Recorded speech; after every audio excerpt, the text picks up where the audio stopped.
नमस्कार दोस्तों, आप सभी का स्वागत है हमारे इस टॉप एग्जाम हब चैनल पर। जैसा कि आप सब जानते हैं, हम इस चैनल पर डेली बेसिस पे क्लासेस लाया करते हैं। आज हम आप सभी के लिए लाए हैं मॉक टेस्ट, ठीक है, वो भी भारतीय इतिहास का। अगर आप किसी भी एग्ज़ाम की तैयारी कर रहे हैं, अगर आपके एग्ज़ाम में भारतीय इतिहास से लेकर इंडियन हिस्ट्री से लेकर कोई भी क्वेश्चन आते हैं तो आप इसमें चेक कर सकते हो, ठीक है। और मैं बता दूं, इसमें पिछले साल भी क्वेश्चन पूछे गए, ठीक है।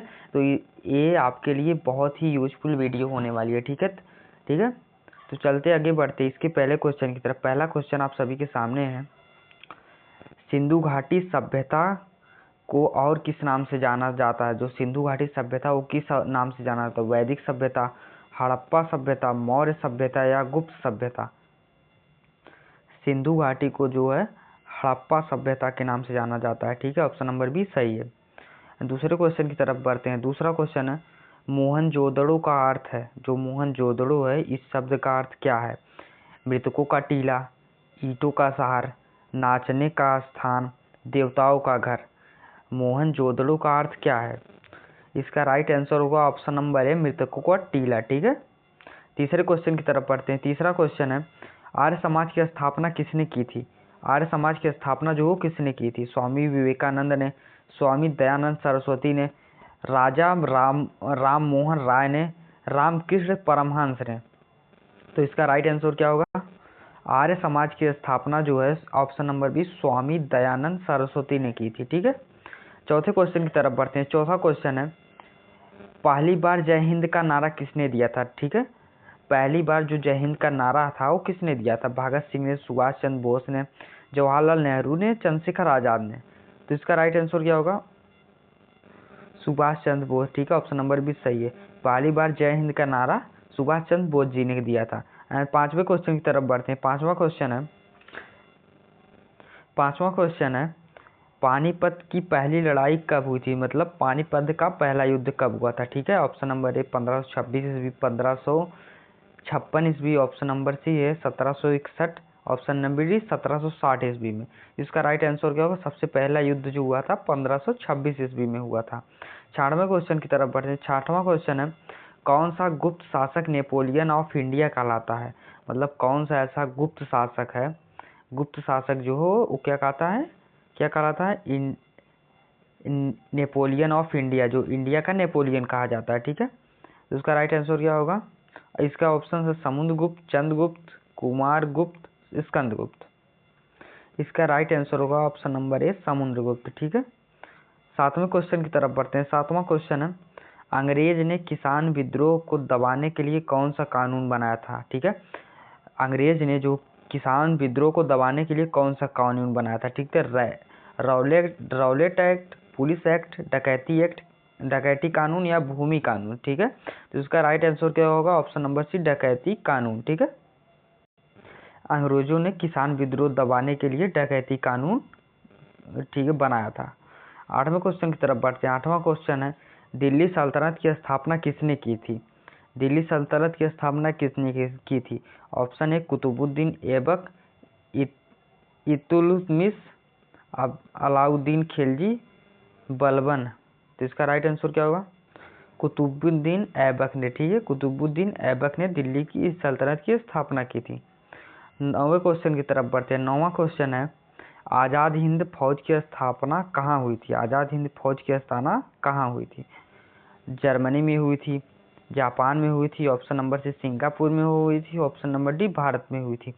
आज़ाद हिंद की स्थापना, आज़ाद हिंद फौज की स्थापना कहाँ हुई थी? ऑप्शन नंबर सी सिंगापुर में। आज़ाद हिंद की फौज की स्थापना सिंगापुर में हुई थी।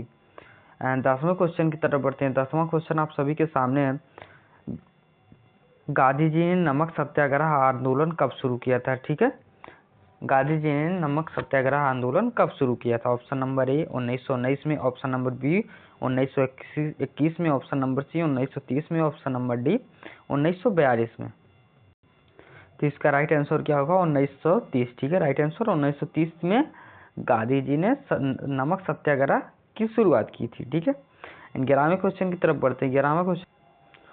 11वां क्वेश्चन है, किस आंदोलन को भारत छोड़ो आंदोलन कहा जाता है? ठीक है, किस आंदोलन को भारत छोड़ो आंदोलन कहा जाता है? असहयोग आंदोलन को कहा जाता है, सविनय अवज्ञा आंदोलन, अगस्त क्रांति या नमक आंदोलन। मतलब किस आंदोलन को भारत छोड़ो आंदोलन कहा जाता है? इसमें से ऐसा कौन सा आंदोलन है जिसे भारत छोड़ो आंदोलन कहा जाता है? तो इसका राइट आंसर क्या होगा? ऑप्शन नंबर सी, अगस्त क्रांति। ये कब हुई थी? 1942 ईस्वी में। ठीक है, 12वें क्वेश्चन की तरफ बढ़ते हैं। 12वां क्वेश्चन है, चंद्रगुप्त का गुरु कौन था? ठीक है, चंद्रगुप्त के जो गुरु थे वो कौन थे? ठीक है, इसका ऑप्शन क्या है? और चाणक्य था, विष्णुगुप्त था, कौटिल्य था या उपरोक्त सभी। तो मतलब इसके चंद्रगुप्त मौर्य के जो गुरु कौन थे? इसमें से सभी थे, उपरोक्त सभी थे। ठीक है, 13वें क्वेश्चन की तरफ बढ़। 13वां क्वेश्चन, अलेक्जेंडर भारत में किसके समय आया था? अलेक्जेंडर है वो भारत में किसके समय आया था? चंद्रगुप्त मौर्य का शासन था तब आया था, या बिंबिसार के समय, धनानंद के समय की महापद्मानंद के समय? इसका राइट आंसर होगा ऑप्शन नंबर डी, महापद्मानंद के समय जो है अलेक्जेंडर भारत आया था। ठीक है, 14वें क्वेश्चन की तरफ बढ़ते हैं। पाटलिपुत्र किस नदी के किनारे स्थित था? ठीक है, जो पाटलिपुत्र है वो किस नदी के किनारे स्थित था? इसके ऑप्शंस हैं गंगा नदी, यमुना, गोदावरी, नर्मदा। तो पाटलिपुत्र जो है ये किस नदी के किनारे स्थित था? पाटलिपुत्र जो है ऑप्शन नंबर 1, गंगा नदी के किनारे स्थित था। ठीक है, 15वें क्वेश्चन की तरफ बढ़ते हैं। 15वां क्वेश्चन है, किसे भारतीय पुनर्जागरण का जनक कहा जाता है? ठीक है, किसे भारतीय पुनर्जागरण का जनक कहा जाता है? ऑप्शन आप सभी के सामने ऑप्शंस है, दयानंद सरस्वती, राजा मोहन राय, राम मोहन राय, ईश्वरचंद्र विद्यासागर, बाल गंगाधर तिलक। तो इसका राइट आंसर क्या होगा? Option number B, Raja Mohan Roy. ठीक है, राजा राम मोहन राय जो है भारतीय पुनर्जागरण का जनक कहा जाता है। 16वें क्वेश्चन की तरफ बढ़ते हैं। 16वां क्वेश्चन है, 16वां क्वेश्चन आप सभी के सामने है, झांसी की रानी लक्ष्मीबाई ने 1857 की क्रांति किसके खिलाफ युद्ध लड़ा था? ठीक है, मतलब रानी लक्ष्मीबाई ने 1857 की जो क्रांति थी वो किसके खिलाफ लड़ा था? मतलब किससे लड़ाई हुई थी? ऑप्शंस आप सभी के जाने, ह्यूग, वारेंग, हेस्टिंग, कार्नवालिस या डलहौजी। तो इसका राइट आंसर क्या होगा? ऑप्शन नंबर ए, ह्यूग के खिलाफ रानी लक्ष्मीबाई में अन्य 1857 में क्रांति लड़ी थी। ठीक है, 17वें क्वेश्चन की तरफ बढ़ते हैं। 17वां क्वेश्चन है, शेरशाह सूरी किसके लिए प्रसिद्ध था? जो शेरशाह सूरी था वो किसके लिए प्रसिद्ध था? ऑप्शन ए, प्रशासनिक सुधार के लिए, सड़क निर्माण के लिए, सिक्का प्रणाली के लिए, उपरोक्त में से सभी। इसका राइट आंसर होगा ऑप्शन नंबर डी, उपरोक्त में से सभी। मतलब ये प्रशासनिक सुधार में भी सही था, प्रसिद्ध था, सड़क निर्माण में भी प्रसिद्ध, सिक्का प्रणाली में भी प्रसिद्ध था। ठीक है, अगर किसी क्वेश्चन में इन तीनों में से कोई भी आता है तो आप इसी पे टिक मारेंगे। ठीक है, अगर ये तीनों आता है तो उपरोक्त सभी। ठीक है, 18वें क्वेश्चन की तरफ बढ़ते हैं। 18वां क्वेश्चन है, ताजमहल का निर्माण किसने कराया था? ठीक है, ताजमहल का निर्माण जो है वो किसने कराया था? ऑप्शन है बाबर ने, अकबर ने, शाहजहां ने या औरंगजेब में। तो इसका राइट आंसर क्या होगा? Shahjahan. Option number C, Shahjahan ने जो है ताजमहल का निर्माण कराया था। एंड 19वें क्वेश्चन की तरफ बढ़ते हैं। 19वां क्वेश्चन है, स्वदेशी आंदोलन कब शुरू हुआ? स्वदेशी आंदोलन कब शुरू हुआ? 1905 में, 1919 में, 1921 में या 1942 में? स्वदेशी आंदोलन जो है ऑप्शन नंबर है 1905 में शुरू हुआ था। ठीक है, 20वें क्वेश्चन की तरफ बढ़ते हैं। 20वां क्वेश्चन है, किसके शासन काल में अजंता एलोरा गुफाएं बनी? किसके शासन काल में अजंता एलोरा गुफाएं बनी? ठीक है, ऑप्शन ए, गुप्त में या मौर्य काल में या सातवाहन के चालुक्य, मतलब किस शासन काल में अजंता एलोरा गुफाएं बनी? ठीक है, अजंता एलोरा गुफाएं जो हैं ऑप्शन नंबर इस सातवाहन के शासन काल में बनी। और आप सब कमेंट करके बताइए मतलब अजंता एलोरा गुफाएं कहाँ पर बनी है। ठीक है, तो बढ़ते हैं अगले क्वेश्चन की तरफ।